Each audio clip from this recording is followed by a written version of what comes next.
Hello everyone, कैसे हो आप सब। आज हम अपनी वीडियो में बात करेंगे एक बहुत ही कॉमन टर्म है अकाउंटिंग की, जिसका नाम है लायबिलिटी।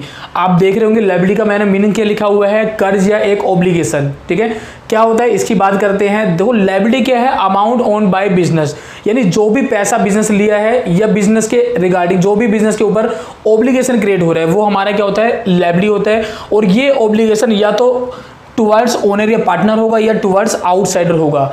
जो टुवर्ड्स ओनर या पार्टनर होता है इसे हम कहते हैं इंटरनल लायबिलिटी। सपोज करो बिजनेस ने पैसा लिया हुआ है पार्टनर से या ओनर से, ठीक है, कैपिटल के रूप में, तो ये क्या है, बिजनेस की लायबिलिटी ही माना जाता है, क्योंकि हमने सेपरेट लीगल एंटिटी कंसेप्ट में इसके बारे में पढ़ा हुआ है कि जो भी ओनर प्रोवाइड करता है वो हमारा क्या होता है, बिजनेस की लायबिलिटी ही है। लेकिन बिजनेस किसका है, ओनर का ही है, इसलिए ये हमारा क्या माना जाता है, इंटरनल लायबिलिटी माना जाता है।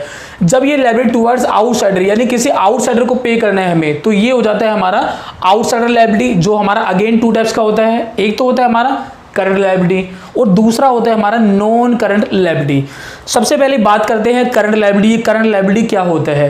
करंट लायबिलिटी वो लायबिलिटी है जिसकी पेमेंट मैं 12 महीने के अंदर अंदर कर दूंगा, वो होता है हमारा करंट लायबिलिटी। और नॉन करंट लायबिलिटी वो लायबिलिटी है जिसकी पेमेंट मैं 12 महीने के बाद करूंगा।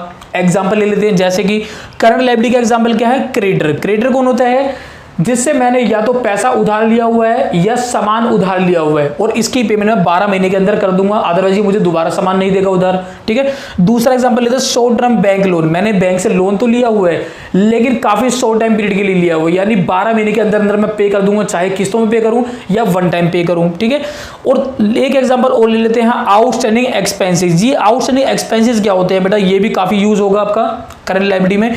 आउटस्टैंडिंग एक्सपेंसेस वो होते हैं जहां पर मैं सर्विसेज तो ले चुका हूं लेकिन अभी मैंने पेमेंट नहीं की है।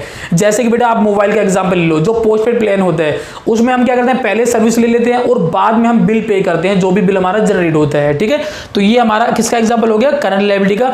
अगर बात करें नॉन करंट लायबिलिटी की, तो ये लायबिलिटी कौन सी थी, जिसकी पेमेंट 12 महीने के बाद करते हैं। इसके एग्जाम्पल हमारा लॉन्ग टर्म बैंक लोन और debenture. Long term bank loan ये तो आप समझ गए होंगे, आपने लंबे समय के लिए बैंक से लोन लिया हुआ है। और डिबेंचर क्या होता है, ये भी बेटा एक तरह का लोन ही होता है। ठीक है, जिसमें आप क्या करते हैं, पहले पैसा ले लेते हैं और बाद में 5 या 10 साल पैसा वापस करते हैं, और जब तक पैसा वापस नहीं करेंगे तब तक फिक्स्ड रेट से आप इंटरेस्ट पे करते हैं। ठीक है, आप समझ गए होंगे। Bye bye.